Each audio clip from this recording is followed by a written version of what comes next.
Praise the Lord. ஆண்டவராகிய இயேசு கிறிஸ்து நாமத்திலே உங்களை வாழ்த்துகிறேன். இன்றைக்கு ஆதியாகமம் புத்தகத்தில் 26ஆம் அதிகாரம் 15ஆம் வசனம், நான் சொன்னதை செய்யும் வரைக்கும் நான் உன்னை கைவிடுவதில்லை. அழகான ஒரு வாக்குத்தத்தங்கள் ஆண்டவர் யாக்கோபுக்கு வெளிப்படுத்துகிறார். யாக்கோபு தன் தாய் தகப்பனுடைய வார்த்தைக்கு கீழ்ப்படிந்து தன் சகோதரனாகிய ஏசாவின் கைகளுக்கு தப்பும்படி அவன் கடந்து போகிறான்.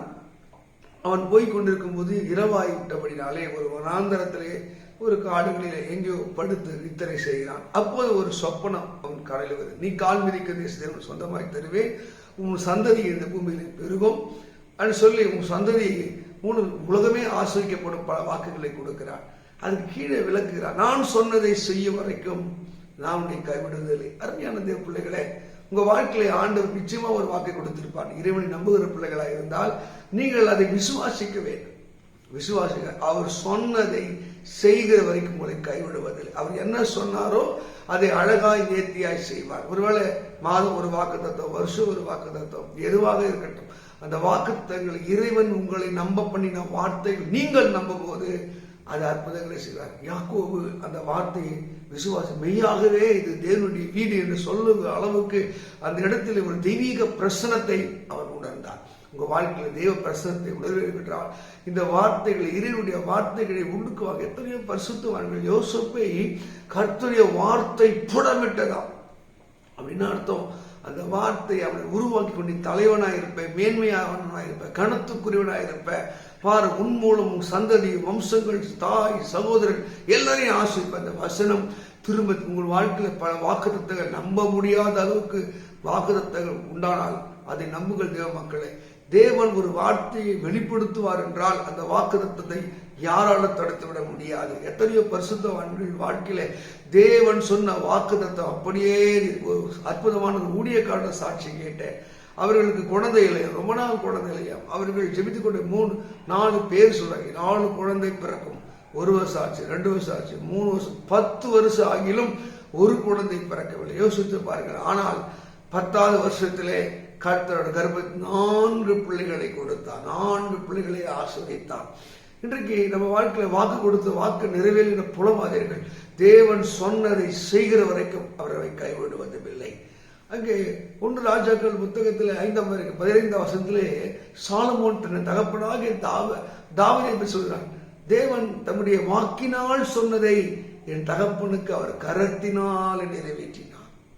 நீங்க 2 சாமுவேல் புத்தகம் 7ஆம் அதிகாரம் 24 படிச்சுவானா, இந்த நல் விசேஷத்தை வாக்கு பண்ணீர், என் காதுவட சொன்னீர், எனக்கு ஒரு வீடை கட்டினீர் என்று சொல்லி தாவீது தேவன் சொன்னதை அவன் நம்பினான். அப்படியே நடந்தது.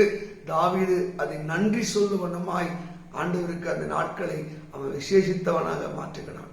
கர்த்தருடைய மக்களே, இந்த புது ஆண்டு உங்களுக்கு வெற்றி நாடு நிச்சயமாய் மாறும். நீங்கள் தேவனுடைய வாக்கு உண்மையாக நம்புங்கள், அறிக்கையிடுங்கள். ஆண்டவரே இந்த வார்த்தை, அதுதான் ஆபிரகாம் தேவன் வாக்கு தத்தம் பண்ணி நிறைவேற்ற வல்லவராயிருக்கிறார், தேவன் சொன்னதை செய்ய வல்லவராயிருக்கிறது. அங்க ரோமர் நீங்க 4ஆம் அதிகாரத்துல 19-20 படித்தா அவன் நிறைவேற்ற வல்லவன் முழு நிச்சயமாய் நம்பினான், அவன் ஈசாக்கை அடைந்தான். ஈசாக்கை அடைய வேண்டும் என்றால் அற்புதங்களை நீங்கள் பெற வேண்டும்.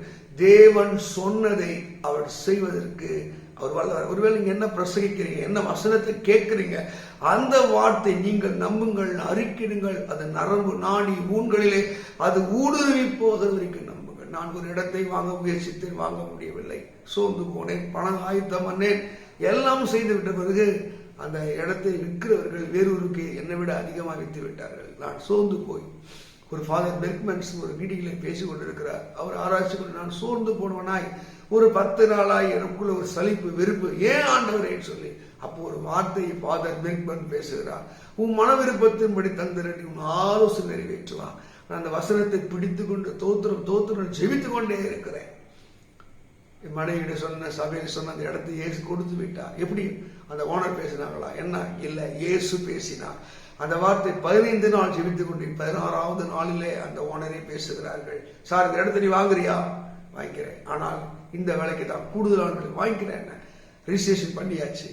பணம் பண்ணும்போது அந்த பணத்தை கொடுக்கும் போது ஏற்கனவே அட்வான்ஸ் கொடுத்தவர் கேட்டு, ஏன் இந்த இடத்தை நான் வாங்க முயற்சித்தேன், பணம் கட்டினேன், நான் அடுத்த நாள் என் தாய்க்கு உடம்பு சரியாமல் ஹாஸ்பிட்டல் சேர்த்தேன். 15 நாள் கோமாவில் கண்ணு திறந்து என் தாய் சொன்னார்கள், இந்த இடம் வேண்டாம்ப்பா, இது நமக்கு நல்லதில்லை என்று சொல்லிவிட்டார்கள்.